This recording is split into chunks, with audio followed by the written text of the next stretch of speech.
अस्सलामु अलैकुम दोस्तों। आज से हम बाकायदा तौर पे एक न्यू सीरीज़ का आगाज़ कर रहे हैं जिसके अंदर हम बात करेंगे RDBMS सिस्टम यानी एसक्यूएल सर्वर की।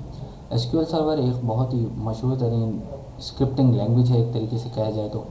इसके अंदर हम बहुत सारी चीज़ें पढ़ते हैं जो कि रिलेटेड है RDBMS सिस्टम यानी कि रिलेशनल डेटाबेस मैनेजमेंट सिस्टम।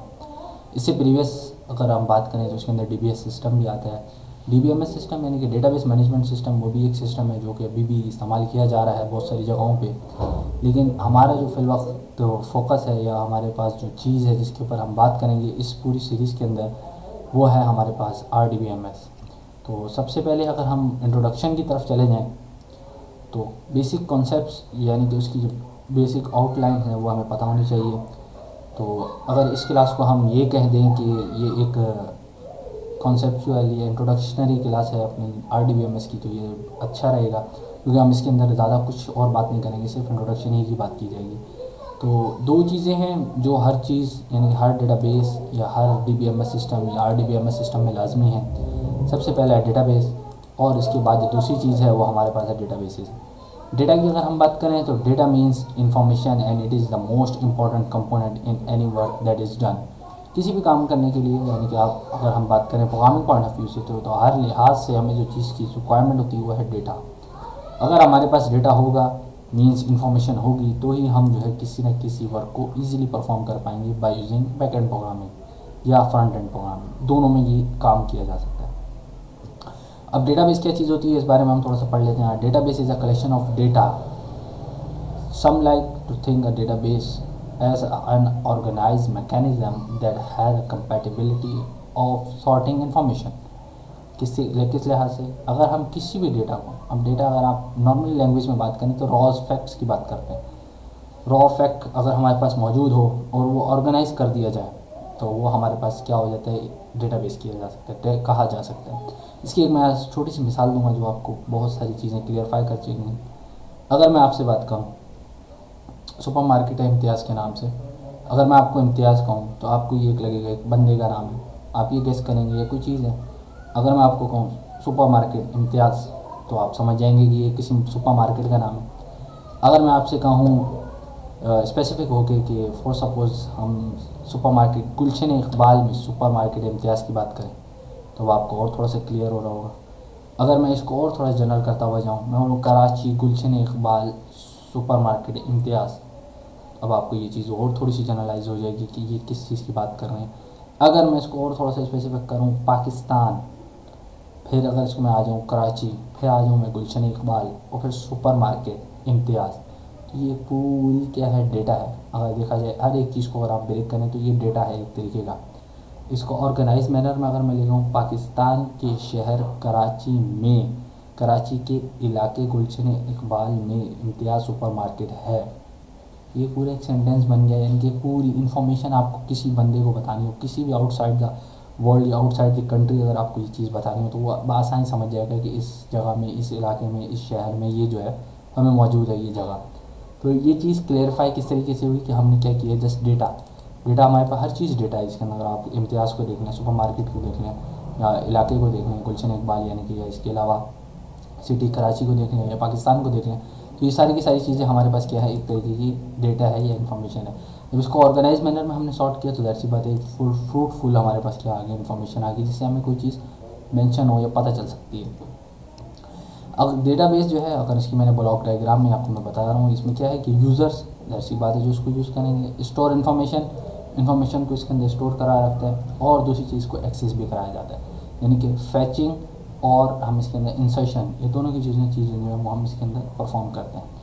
अब डेटा मैनेजमेंट, अब डेटा मैनेजमेंट क्या चीज़ है, इस चीज़ को सबसे पहले आपको मद्देनजर रखते हुए किसी भी सिस्टम की अगर आप बात करें जो डेटाबेस से रिलेट हो तो उसके अंदर डेटा मैनेजमेंट जो है एक मेन चीज़ होती है। Data management deals with managing large amount of information which involves both the storage of the information and providing the mechanism for the manipulation of information। अब ऐसी बात है, इसके अंदर दो चीज़ें जो हैं वो लाजमी सी, एक तो एक स्टोरेज का बहुत सारा जब ह्यूज अमाउंट ऑफ डेटा हमारे पास मौजूद होगा तो उसके अंदर स्टोरेज का हमारे ऐसी बात है ख्याल रखना पड़ेगा, उसके बारे में जानकारी या उसके बारे में हमारे पास इंफॉर्मेशन होनी चाहिए।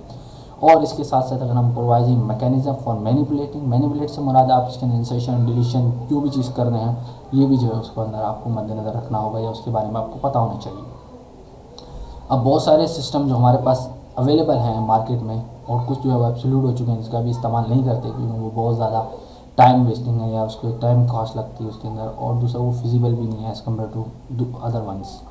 तो फाइल बेस्ड सिस्टम हमारे पास सबसे पहला सिस्टम आया था मार्केट के अंदर। Store a large amount of data has always been a matter of huge concern. ऐसी बात है, जब लार्ज अमाउंट ऑफ डेटा आ जाएगा तो उसके अंदर अगर हम बात करेंगे तो वो हमारे लिए बहुत सारा प्रॉब्लम है, अभी के लिए भी प्रॉब्लम है, लेकिन जो अभी के डेटाबेस सिस्टम्स हैं यानी कि जो भी हमारे पास अभी चल रहे हैं करंटली वो जो है इसको थोड़ा सा जो है रिलीफ कर देते हैं। तो in earlier days file based system that is a system in which data was store in discrete files. अब डिस्क्रीट फाइल्स के अंदर डेटा स्टोर होता है, were use in the system a bunch of files was stored on a computer and could be accessed by an operator। जितनी भी चीज़ें होती थी वो हम कंप्यूटर के अंदर डिस्क्रीट फाइल्स के अंदर रखते थे और उसको फिर हम एक्सेस कराया करते थे किसी ऑपरेटर के थ्रू। ज़ाहिर सी बात है ये टाइम जो है काफ़ी कंज्यूमिंग था कि हर बंदे का एक फ़ाइल बने और तकरीबन 10 लाख बंदे हो तो 10 लाख फाइल्स हों और फिर उन फाइल को अगर सर्च करना हो तो ज़ाहिर सी बात है ये एक बहुत बड़ा मैटर होता था उस टाइम पे। फिर डेटाबेस सिस्टम जो है वो सेकंड मुतारिफ़ कराया गया इन्वॉल्व इन लेट 1960। अब ये 1960 की दिहाई के आसपास जो ये हमें मौजूद था। इसके अंदर कुछ to address the common issues in application handling large volume of data which are also data intensive. अब जाहिर सी बात है जब ज़्यादा से ज़्यादा फाइल होंगे 10-20 फाइल में तो ये जाहिर सी बात है कि कोई प्रॉब्लम नहीं आएगी, 100 में भी नहीं आएगी, ज़ाहिर है 1000 में भी कुछ लोगों को नहीं आए, लेकिन जब बात हो 10 लाख की, 20 लाख की या 1 करोड़ फाइल्स की या 1 करोड़ बंदों का यूज़र का डेटा रखना हो तो उसके अंदर ये काफ़ी मैटर करता है कि उसको किस तरीके से हैंडल किया जाए। तो उसको हैंडल करने के लिए एक दूसरा डेटाबेस सिस्टम जो है मुतारिफ़ कराया गया। अब जब ये भी थोड़ा कामयाब नहीं है, इसमें भी कुछ बग्स थे, कुछ इसके अंदर जो है वो एरर्स थे जो डिसएडवांटेज थे, उसको कवर करने के लिए फिर डेटाबेस मैनेजमेंट सिस्टम जो DBMS का हमारे पास मॉड्यूल है वो मुतारिफ़ कराया गया। A database management system can be defined as a collection of related records and a set of programs that access and manipulate these records। Related record से मुराद अगर for suppose हम पे रोल की बात कर रहे हैं तो पे रोल के अंदर सिर्फ पे रोल ही के जो रिकॉर्ड होंगे उस टाइप की जो कैटेगरीज हैं, पे इनपुट या पे आउट और पे प्रोसेस, ये इस टाइप की चीज़ें जो हैं वो उसके अंदर हमारे पास आएगी, नेट आ जाएगा, ग्रॉस आ जाएगा, इस तरीके की चीज़ें जो हैं वो उसके अंदर रिलेट करें उन रिकॉर्ड्स के अंदर। इससे अगर हम बरक्स बात करें इन्वेंट्री का अगर कोई एक सिस्टम हो तो ऐसा ना हो कि वो दोनों एक दूसरे से इंटर रिलेट करें, क्योंकि इन्वेंट्री एक पूरी अलग चीज़ है और उसके अंदर सिर्फ स्टॉक सेल और परचेज़ का काम हो सकता है और पे रोल एक बिल्कुल अलग है। तो ये दोनों चीज़ें अलग अलग मॉड्यूल सेपरेटली ये एक्सेस हो रहे हो, क्योंकि ज़ाहिर सी बात है अगर हम डेटाबेस सिस्टम में बात करें तो ये इस तरीके से कोई फैसिलिटी प्रोवाइड नहीं थी। तो जब DBMS में आ जाए तो इसके डेटाबेस मॉड्यूल्स थे जो वर्किंग कर रहे थे उस टाइम पे और अब भी कुछ कर रहे हैं इसके अंदर से। तो सबसे पहला मॉड्यूल, क्योंकि जो फ्लैट फाइल डेटा मॉड्यूल है जो सबसे पहले मुतारिफ़ हुआ था हमारे पास डेटाबेस मॉडल्स के अंदर। इन this model the database consist of only one table of a file. This model is use for simple databases. अब ये जो डेटाबेस मॉडल था इसके अंदर सिंपली एक फाइल यानी कि एक टेबल जो है वो बनाया जाता था और उसी के अंदर सारा का सारा डेटा और जितनी भी चीज़ें होती थी वो मैनिपुलेट की जाती थी। ये भी एक तरीके से रॉन्ग फैसिलिटी थी, लेकिन छोटी जो हमारे पास ऑर्गेनाइजेशन है उसके अंदर ये फिर भी अपना काम जो है फुलफिल कर रहा था। इसके बाद अगर हम बात करें वो है hierarchical data module. Hierarchical model, in this model different records are interrelated through hierarchical और ट्री लाइक स्ट्रक्चर। अब इसके अंदर हम क्या बात करेंगे, हिरारिकल मॉडल अगर कोई बच्चा डेटा स्ट्रक्चर पढ़ के आ रहा हो, मेरे ख्याल से शायद ना आ रहे हो, क्योंकि ज़ाहिर सी बात है ये बिगनर्स लेवल के लिए जो है मॉड्यूल पूरा सेक्शन जो है वो बनाया रखा है, लेकिन जो पढ़ चुके हैं और जो नहीं पढ़े उन दोनों के लिए जो है एक चीज़ है। अगर उन्होंने ट्री पढ़े हों, जो डेटा स्ट्रक्चर पहले से पढ़ के आ चुके हैं प्रोग्रामिंग पॉइंट ऑफ व्यू से या थ्योरी के अंदर भी कुछ क्लासेस में अगर आपने नहीं पढ़ा हो, तो ट्री क्या होता है, ज़ाहिर सी बात है एक रूट है, जैसे कि हम दरख्त की तने को बात कर लेते हैं, फिर उससे बहुत सारी शाखाएँ निकलती हैं यानी कि सब रूट्स निकलती हैं और फिर वो सब रूट्स जो हैं वो पत्ते यानी कि लीफ की तरफ जो है वो ट्रैवल करती हैं और लीफ के बाद मेरे ख्याल से और कोई चीज़ जो है वो नहीं होती। तो इसी तरीके से ट्री लाइक स्ट्रक्चर होता है, यानी कि अगर दादा हैं, दादा के वालिद साहब के फिर भाई बहन, फिर उनके फिर बच्चे, फिर उनके बच्चे से आगे कोई बच्चे नहीं, तो जाहिर सी बात है ये पूरा एक ट्री लाइक या फैमिली ट्री अगर हम कहें तो इस तरीके से ये पूरा चल रहा होता है। तो इसके अंदर जो थोड़ा सा चेंज आया वो यह आएगा, हिरारिकल मूवमेंट जो है, हिरारिकल मोमेंटम जो है वो टेबल्स का इसके अंदर देखा जा सकता है। नेटवर्क मॉडल सेम लाइक अगर मैं एग्जांपल दूं रिस्पेक्टिवली, जैसे ट्री मैंने दिए, ये एक तरीके से ग्राफ ही का मॉडल है। अब इसके अंदर डिफरेंस क्या होता है वो मैं आपको बताता हूँ। This is similar to a hierarchical data model, same like the hierarchical model actually is a subset of a network model, यानी कि जो ऊपर वाला हमारे पास मॉडल है वो सबसेट है किसका, नेटवर्क मॉडल का। However instead of one parent network model have more than one parent. जैसे कि किसी भी एक दरख्त के अंदर एक तना होता है, लेकिन नेटवर्क मॉडल में डिफरेंस ये है कि इसके अंदर मोर देन वन पेरेंट, यानी कि रूट जो है वो एक से ज़्यादा हो सकते हैं। यानी कि फॉर सपोज मैं अगर आपको मिसाल दूँ, कोई ग्राफ अगर मैं आप देखा हो, कोई भी एक फिगर आउट लें जिसके 3 वर्टेक्स हों, यानी कि एक ट्रायंगल की बात कर लें, तीनों वर्टेक्स जो हैं वो एक पॉइंट से दूसरे पॉइंट, दूसरे से तीसरे, तीसरे से चौथे इंटर रिलेटेड यानी कि कनेक्टेड होते हैं। तो इस तरीके का जो मॉडल हमारे पास है वो नेटवर्क मॉडल है। Network model same like graph, अगर मैं आपको एग्जांपल दे दूँ उसी तरीके से, नहीं तो अगर आप देखा जाए तो ये एक तरह का सबसेट ही है किसका, हायरार्किकल मॉडल का। हायरार्किकल मॉडल इसका सबसेट है।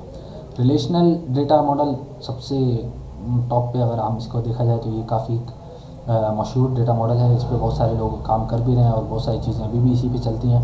This model represents the database as a collection of relation. हम डेटाबेस ही को अगर हम रिलेशन के ऊपर बात की जाए, जैसे कि पेरोल का पेरोल के साथ रहे और इन्वेंट्री का इन्वेंट्री के अंदर ही रहें जितनी भी चीज़ें हैं, तो इस तरीके से रिलेशन बना के इसमें चलते हैं। In this model terminology a row is called a table. अब जैसी बात है, रॉ से मुराद एक रिकॉर्ड है। फॉर सपोज टेबल्स की बात करें तो रॉ और कॉलम्स टेबल्स के अंदर मौजूद होते हैं। तो अगर हम किसी भी एक स्पेसिफिक रॉ की बात करें तो उसको हम टपल कहते हैं।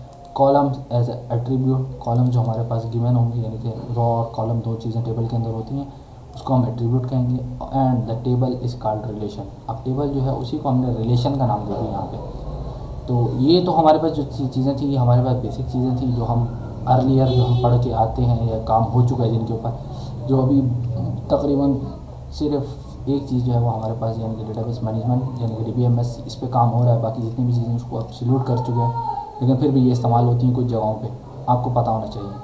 बाकी जो असल चीज़ है, जो कंसर्निंग चीज़ है हमारे इस पूरे मॉड्यूल में जो भी हम पढ़ने वाले हैं, यानी कि SQL सर्वर, असल में इसको मैंने RDBMS कॉन्सेप्ट के नाम से दिया हुआ है, क्योंकि RDBMS सिस्टम्स के अंदर बहुत सारे आ जाते हैं। SQL सर्वर आ जाता है, माइक्रोसॉफ्ट SQL एज्योर आ जाता है, इसके साथ साथ हमारे पास ओरेकल आ जाता है, और उसके बाद SQL आ जाता है, लाइट आ जाता है, और भी बहुत सारी हैं। SQL कॉम्पैक्ट एडिशन भी आते हैं। तो ये बहुत सारे RDBMS मॉड्यूल हैं, IBM का भी बना हुआ है। तो ये फॉक्स प्रो है, ये बहुत सारे मशहूर चीज़ें हैं। लेकिन अभी जो गोइंग कंसर्न है वो उसके अंदर सबसे पहले जो है हमारे पास SQL सर्वर है और इसके अलावा ओरेकल है। अब RDBMS की बात कर लेते हैं जो हमारा मेन कंसर्न है। तो इसके अंदर हम देखा जाए तो क्या क्या चीज़ें हैं। सबसे पहली चीज़ है relational database management system is a database divided into a logical units called table, where the tables are related to one and other within a database. ठीक है। A relational database allows data to be broken down into logical smaller and meaningable units, manageable unit. अब इसमें क्या चीज़ें हैं जो देखने वाली हैं, वो ये है कि सिंपल सी डेटाबेस रिलेशन जो हम पढ़ चुके हैं, और relational database management system DBMS system जो कि हमारे पास पुराना वर्जन है। रिलेशनल डेटाबेस मैनेजमेंट सिस्टम में क्या हो जाता है कि हम एक ही डेटाबेस को टेबल्स के अंदर तोड़ देते हैं। अब जब टेबल्स के अंदर तोड़ा जाता है तो जाहिर सी बात है जितनी भी इंफॉर्मेशन है वो स्पेसिफिक ऑब्जेक्ट या स्पेसिफिक पॉइंट ऑफ व्यू से तोड़ी जाती है। फॉर सपोज अगर मैं एम्प्लॉय की बात कर रहा हूँ तो एम्प्लॉय का टेबल है, तो एम्प्लॉय की जाहिर सी बात है उसकी जॉब किस में है, किस डिपार्टमेंट में है, ये जाहिर सी बात है उसके अंदर लिखी गई होंगी टेबल के अंदर। अगर एम्प्लॉय का एक रिकॉर्ड रखना चाह रहा हूँ, लेकिन अब एम्प्लॉय का सैलरी का अलग से एक टेबल बन जाएगा, एम्प्लॉय की डिटेल यानी कि एड्रेस वगैरह का क्लास अलग बन जाएगी, एम्प्लॉय का डिपार्ट एक अलग से बन जाएगा। ये 3 अलग अलग टेबल होंगे, लेकिन जब इसको लॉजिकली इंटीग्रेटेड करेंगे तो एक जैसे मिलके और फिर जो है हम उससे रिकॉर्ड फाइंड आउट करेंगे। तो आज के ट्यूटोरियल में जो चीज़ हमने मेन मकसद था जिस चीज़ का बताने का वो ये था कि हमारे पास जो रिलेशनल डेटाबेस मैनेजमेंट सिस्टम है, और उससे पहले जितने भी हमारे पास डेटाबेस सिस्टम्स या डेटाबेस मॉड्यूल्स जो हम गुजार चुके हैं और जिस पर अभी काम बहुत कम हो रहा है, लेकिन फिर भी इसके बारे में आपको पता होना चाहिए, तो वो मैं आपको बता चुका हूँ। तो इंशाल्लाह नेक्स्ट क्लास में जो चीज़ हमारे पास है वो ये कि हम फर्दर जो इसके छोटे छोटे कंपोनेंट्स हैं जिसके बारे में हम एक्चुअल SQL सर्वर के ऊपर जाने से पहले आपको पता होना चाहिए कि एट्रीब्यूट्स वगैरह और बहुत सारी चीज़ें हैं। एंटिटीज़ वगैरह और उसके रिलेशंस, उसकी कार्डिनलिटीज़, इसके बारे में पता होना चाहिए। तो इंशाल्लाह वो हम नेक्स्ट ट्यूटोरियल में डिस्कस करेंगे। तब तक के लिए इजाज़त। अल्लाह हाफ़िज़।